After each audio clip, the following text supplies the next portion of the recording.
আসসালামু আলাইকুম। বাংলা খাদ্যকে আপনাদের সবাইকে স্বাগতম। আমি এখন আছি রাশিয়ার রাজধানী মস্কোতে।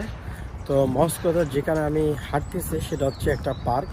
একটা পার্কের ভিতর দিয়ে আমি হাঁটতেছি। এখন সকাল 8:20 বাজে।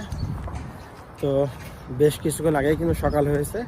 তো এখন রাশিয়াতে প্রায় দীর্ঘ 6 মাস শীতের ভিতরে ছিলাম আর কি, প্রায় 5 মাস বরফের ভিতরে ছিলাম কিন্তু। তো রাশিয়াতে শীতের সংজ্ঞা আর বাংলাদেশের শীতের সংজ্ঞা কিন্তু একরকম না। বা রাশিয়াতে বরফ না থাকলে মোটামুটি আমরা অলমোস্ট বলতে পারি যে নাই, মানে শীত নাই। তাছাড়া কিন্তু ভালোই কিন্তু শীতের থাকে, কিন্তু এখন কিন্তু তাপমাত্রা প্রায় 8 ডিগ্রি সেলসিয়াস। এখন আমরা বসন্ত বলতে পারি, বসন্ত আসতেছে। আর দেখেন এই গাছে কিন্তু কয়েকদিন আগেও কিন্তু তেমনই ছিল না, মানে কোনো পাতা ছিল না। এখন কিন্তু কাল পাতা আসা শুরু হচ্ছে। পার্কে অনেক ফুল থাকবে, অনেক